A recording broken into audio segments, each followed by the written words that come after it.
just weeks before their wedding. He confessed he was completely bankrupt. The young woman sat there in absolute shock, as her billionaire boyfriend said, "You are free to choose.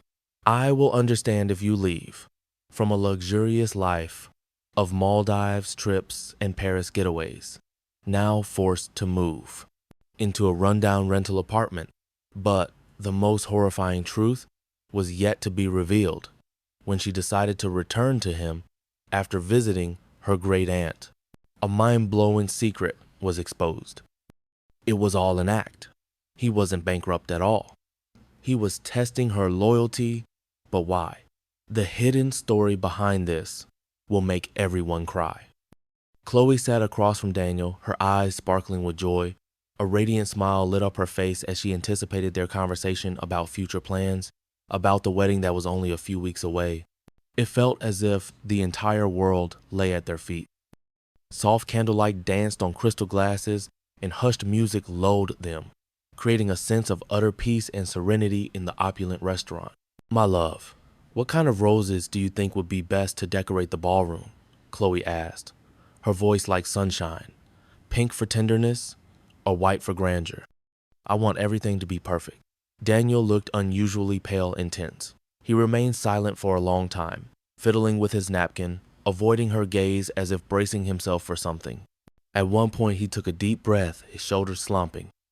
"Chloe," he began, his voice cracking. And in that single word, there was such pain that Chloe's heart instantly clenched. Her smile vanished, a faint premonition of dread resonating within her. "What is it, my love?" "You're not yourself," she asked softly, reaching across the table to touch him. Daniel finally met her gaze, his eyes filled with despair. "It's all over, Chloe. My company is on the verge of bankruptcy. I'm losing everything." Each word felt like a heavy hammer blow, shattering their serene world. He pulled his hand away. His eyes suddenly became utterly vacant, and his voice dwindled to a hollow, lifeless whisper. "In the coming months, I'll be left with nothing. Creditors are closing in. I'm being inundated with court summonses, threats of asset seizures. We won't be able to afford luxurious holidays like before. I won't be able to spoil you with expensive gifts. The house we live in is already mortgaged, and in a month, we'll have to move into a rented flat. Are you ready for that?" He dropped his head, covering his face with his hands. "I'm crushed, Chloe, and I want nothing more." "I don't want to fight. I don't want to struggle," he murmured, his shoulders trembling. "Do you truly need such a worthless man as a life partner, one who's mired in debt like quicksand? I'll understand if you decide to leave. You're free to choose, Chloe." A ringing silence hung in the air. Chloe didn't reply. She sat, stunned, her face frozen in silent horror. Daniel's words echoed like lead in her head. They drove home in his luxurious car, which would soon have to be sold. Outside, the lights of the night city blurred past. "This was probably our last dinner at that restaurant," Daniel said quietly, without looking at her. "We can't afford such extravagances anymore." Chloe stared at the flickering streetlights rushing by, lost in thought. She remembered how they met, as if it were another lifetime. She, a simple courier, had once delivered an urgent package of documents to his office. He had seen her for the first time then, invited her to dinner, and their whirlwind romance began. They'd flown to the Maldives, visited Paris. She had forgotten what it was like to wake up at 6 a.m. every day, to brave the rain and snow on her old, sputtering scooter, running small errands for a paltry wage. She no longer imagined herself as a struggling courier. And now, after a year of luxurious living, such a devastating blow, was she truly to return to her former life? His words from the restaurant haunted her. She replayed the phrase over and over in her mind, "I'll understand if you decide to leave."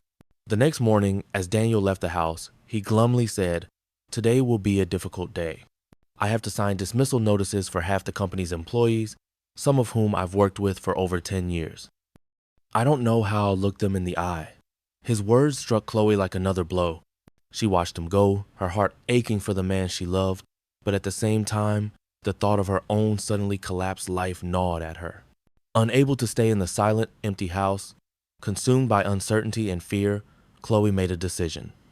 She grabbed the keys to the car Daniel had given her and drove to her ancestral village, where her great-aunt Eleanor, her godmother and the sister of her deceased maternal grandmother, lived out her days in the large old family cottage. Chloe hadn't been there in ages, but it was the only place she wanted to go right now, far away from the oppressive fear of an inexorably approaching grim future and the monotonous hum of the city. The drive took 2 hours. Chloe parked the car by the gate. As soon as she stepped out, bright children's voices reached her ears. Kids were romping around the yard, and Chloe's cousin Sarah was playfully calling out to them. "All right, little ones, time for lunch. You've been out all day. Quickly wash your hands." Laughing, the children dashed toward the house. Then Sarah noticed the car, squinted against the sun, and shielded her eyes with her hand. "Chloe, is that really you? What on earth brings you all the way out here?" she exclaimed, walking closer, a mischievous glint in her eyes as she surveyed the gleaming car. "Where did you get that fancy ride? Rob a bank, have we?" Chloe smiled, feeling a weight lift from her soul. "Oh, I just decided to escape the city hustle for a day," she replied, hugging her cousin. "And you, I see, are still the same fiery redhead. Remember when you put an apple with a live worm in my porridge?" Sarah burst into joyful laughter, as if the long years of separation had never passed. "Oh, and you, my city girl, haven't changed a bit. Well, come on in, why stand there?" As soon as Chloe stepped over the threshold, a torrent of warm and vivid childhood memories flooded her. In that cozy corner, where they used to sleep on mattresses during rare visits, listening to the creaking floorboards and the buzzing of flies at the window. Her grandmother and grandfather's room was now a children's room, filled with toys and drawings. Chloe peered through the next door, and there was her great-aunt Eleanor's room. Neither she nor her room had changed at all, only aged more. The same yellowed photographs on the dresser, only now, new color photos with children's faces had been added. Everything here breathed care, warmth, and true life. Around the simple wooden table, gathered together, they ate hearty roast potatoes and a fragrant slow-cooked stew from ceramic pots. On the table lay large slices of freshly baked, warm, crusty bread, alongside fresh spring onions, lettuce, parsley, and crisp cucumbers, sprinkled with sea salt. At this table, surrounded by genuine laughter and simple village comfort, Chloe felt her soul gradually thawing. After lunch, when the children had run off to the yard again and Sarah began her chores around the house, Great-Aunt Eleanor called Chloe into her small, cozy room. The air here was infused with the scent of dried herbs and old books. Great-Aunt Eleanor sat by the window, her hands covered in a delicate web of wrinkles, meticulously knitting. "Sit down, my dear," she said gently, indicating the chair opposite. "You haven't visited me in a long time, my darling. What's happened to you? I see you're going through a tough time now." "Oh, a very tough time." Chloe, unable to hold back, told her everything. About meeting Daniel, about their impending wedding, about his impending ruin, about her fears and doubts, about the pressure of luxury and the dread of returning to her former insignificant life.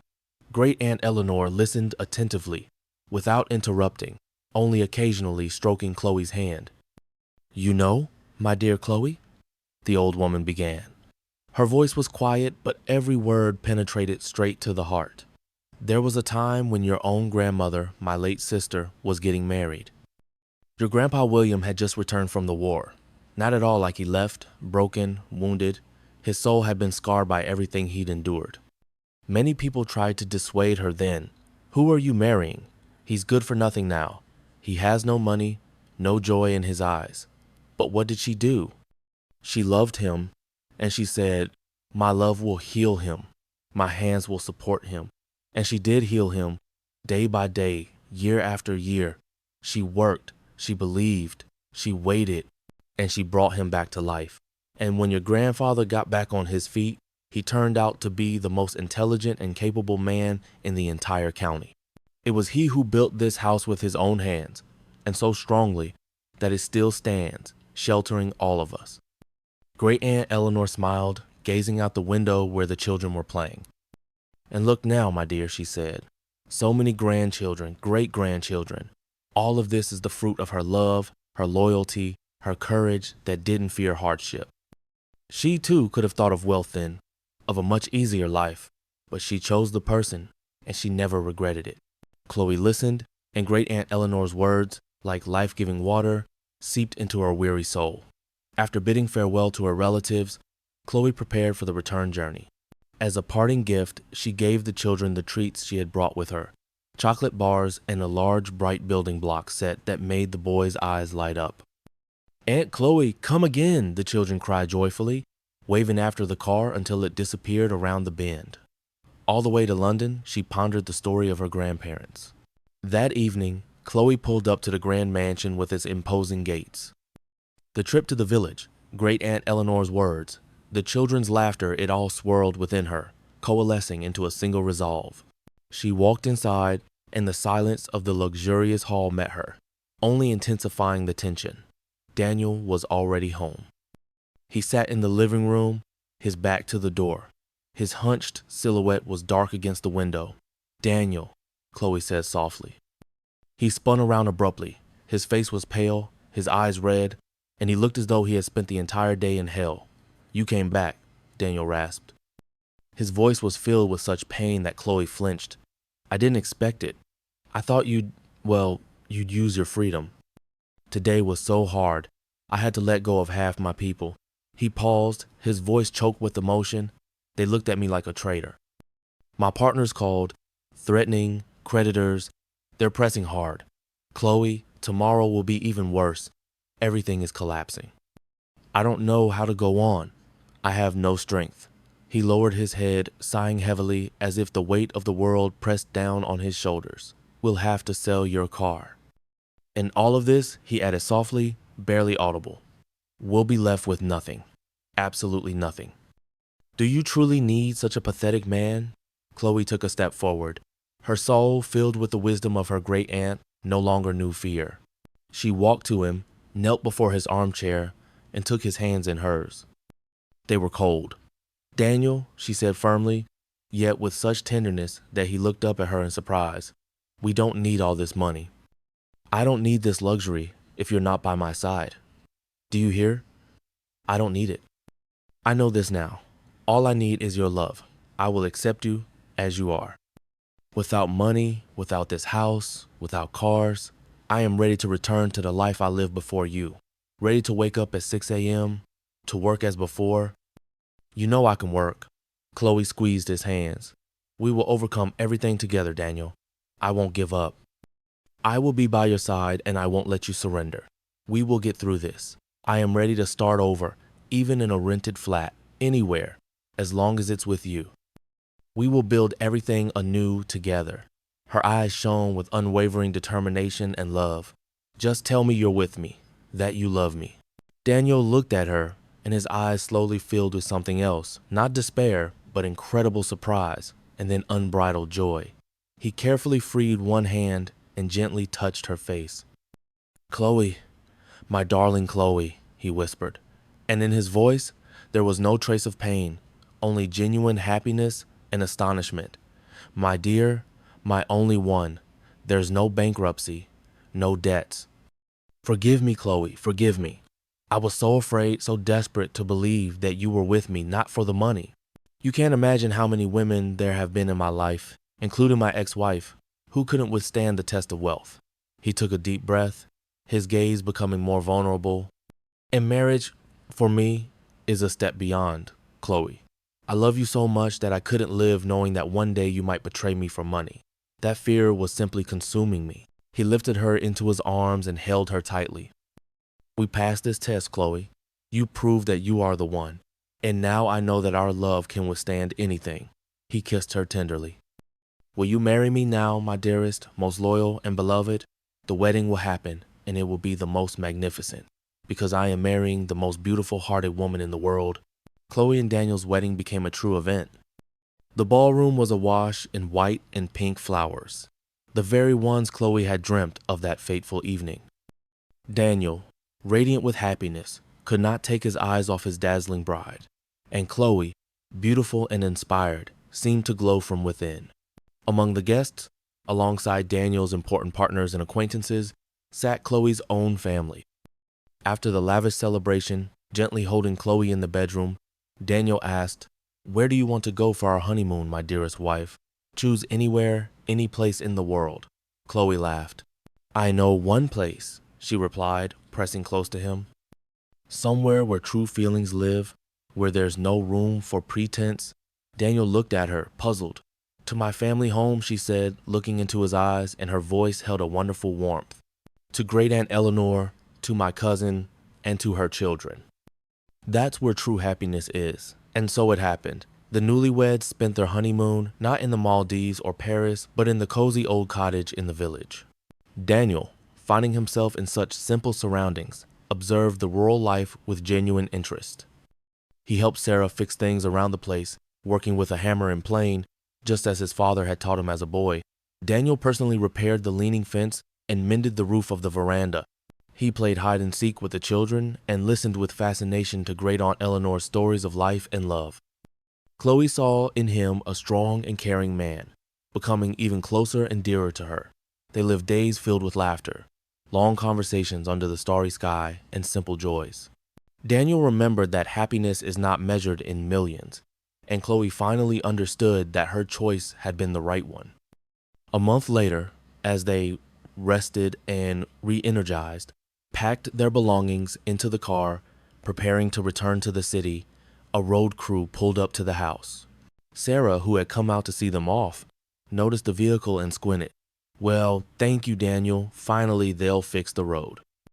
"Not for nothing did I treat you, city slicker, to my homemade meatballs." Daniel, tanned and dressed in a simple shirt, smiled back.